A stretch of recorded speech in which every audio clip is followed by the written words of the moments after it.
Gentlemen, ladies. Coach, how far do you have to dig into that well to get out of this OT deficit? What did you say to your team over the last day? You know, today's message was simple. We haven't played close to our abilities. And part of that, obviously, Vic, as you know, is giving Minnesota credit. Game 2, I felt I was probably more disappointed with the, not on the court, off the court, our reaction to the adversity. I'd never seen that in my 9 years, and the first time in our last 6 years of making the playoffs. How as things got tough, we just kind of fell apart and kind of separated. And that's, as we all know, you can't do that. That's when you have to come together, help each other, and support each other. Today was a great practice, honest film session. It showed 9 clips that kind of encapsulated that game and why we lost. And our players owned it. And my greatest challenge to them, and I don't have an answer for whoever's going to ask me, do these guys believe? I don't know. They all say they do, but we will all find out collectively come Friday night. But I want 18 players getting on that plane tomorrow that believe we can go to Minnesota and win game number 3. I'm not worried about game 4 or 5. We have to win game 3. And that starts with, and I know it sounds cliche, but we've played 7 playoff games now. We've lost the first quarter in 5 of them. Go to Minnesota, win the first quarter, and take it from there. And judging by the activity, and we practiced today. This was not a walkthrough. This was not a, no, we practiced, and I thought the energy and the spirit and the positivity was exactly where I would hoped it would have been. Those 9 clips, was it a balance of offense and defense, or were you kind of emphasizing one over the other? They go hand in hand. I mean, the offense is the beginning of our defense. Obviously, our offense was nowhere close to being where it needs to be. Turnovers, points off turnovers, executing, living in short clock situations, starting our offense all the way at the half-court line. And I told them, listen, man, stop looking to the refs. The referees aren't giving us anything. They're not giving anybody anything. We got to play through all that.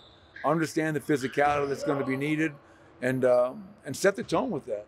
Right now, they are hitting us first, and we're reacting. And I don't want to be a counterpuncher. I want to come out and try to hit them first, and that's our goal come Friday. Michael, you said after the game that it was a quiet group talking about your team, and you could take that multiple ways. I took that to mean a lack of leadership, perhaps. Is there anything in the last 48 hours, or is there something specifically you want to see from the leadership of this team for them to do to kind of give that belief in whatever other things the Nuggets are missing? I just, that wasn't my intent. Obviously, it's open. You know, everybody can take my comments wherever they see necessary. What I want to see from the leaders of our team is a collective belief and just going out there and playing at a much higher level than we have played. Obviously, when's the last time we saw Jamal Murray go 3 for 18? Hasn't happened. You know, I know Nikola Jokic, who hopefully is awarded his 3rd MVP tonight. I know he is a better player than he's playing right now. And so, yes, you can give them credit, but we also got to take some ownership. We all have to, myself included, coach better, play better, execute better, defend better than we have been. So I just want the leaders of our team, yes, to be vocal, but to also go out there and walk the walk. At this point, man, like, less talking, more doing. We got to go out there and do it. We can talk about believing. Go out there and do it come Friday night. And that's what it comes down to. Jamal's frustration, is that him frustrated with his body betraying him at times, or was it the refs? What was it? What erupted out of him? Well, I've never seen that from Jamal. You know, that was very uncharacteristic for me. And I think it was probably a combination of all the above. A combination of taking a charge and it's not called. A combination of not making shots at the level we know he's capable of making. A combination of us being down 30 points, to a team that we're trying to beat to get to the Western Conference Finals. So when you put the all in that boiling pot, man, that's a lot to handle. And he didn't handle it the way he knows he needs to handle it. And I'm sure he told you guys that. But Jamal will bounce back. I have no doubt about that. And I thought he was in practice. It's a very good practice. I thought Jamal's focus, energy was outstanding today. He has said that they're sort of just physical limitations that he has to live with and learn to adapt to. How can you guys kind of learn to adapt around that, whether it's just some of the ball pressure that he faces and coming to the ball and helping, or just other ways to kind of make sure that he's able to do things and play the strengths that he still has, even if there's a minor injury? Yeah, I mean, this is the playoffs, man. No one's 100%. So I know Jamal's not going to make excuses. I'm not going to make excuses for Jamal Murray. Can we do things to help him out? Of course we can. I'm not going to tell you what those things are, but we worked on some of those things today in terms of, how are we better offensively? Not just Jamal Murray. How are we better offensively? And there's a lot of things we can do to help the cause. Is Nikola? Friday night, they should be focused on game 3, not climbing back in the series or any of that. Just win this first game, that'll help with momentum, not think about history or any of that. That sort of the message. Just let's worry about. Yeah, I mean, hey, 33 teams have come back from 0-2 deficits. I think 5 or 6 teams have done that after losing the first 2 at home. Reggie Jackson was a part of one of those. So, as I told our players, is it possible? Yes, history tells us it's possible. But you have to participate in your own recovery. Just because it's been done before doesn't mean we're going to do it. Only if we have the requisite mindset. That's what the biggest thing is. And to your point, yes, you look at history, but my whole focus is, as I mentioned after the game, and I'll mention again today, is how do we win game 3? Because if you're worried about winning 4 more games, no, win game 3. We were down twice in the bubble, 3-1, 3-1. We never said we got to win 4 in a row. It was, let's win game 5. Let's win game 6. And then you worry about game 7. It really is, I mean, as simple as it sounds, winning the first quarter, winning the second quarter, let's try to make them uncomfortable.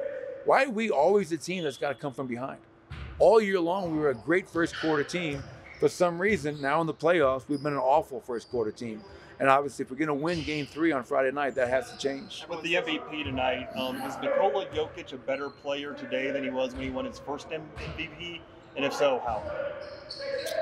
Well, we don't know if he's going to win the MVP tonight, so obviously it's all conjecture at this point. He's one of 3 great candidates, and whoever gets the award will be fully deserving.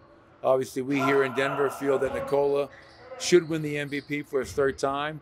And yes, I think Nicola's a better player. You're always getting better. And that's your on-court abilities, the intangibles of being a better leader, setting the example every day, adding to your game, whatever it might be, becoming a better defender. But Nikola, the reason I think he's the MVP this year is because after winning a championship and being a finals MVP, he's had an even better season. So he continues to push the envelope. He's never satisfied. And that's what all the great players have in common. They're always striving to become even better. And hopefully Nikola gets that hardware tonight because we think he deserves it. Everyone talks about you guys physicality. How do you tell your guys to toe the line between yes, be more physical, but don't be like hard fouling, technical distance? You just got to be smart. You use some common sense. As I mentioned earlier, using a boxing analogy, some guys come into a fight and they kind of read the game and see what's coming, and you're reacting to the guy across the ring.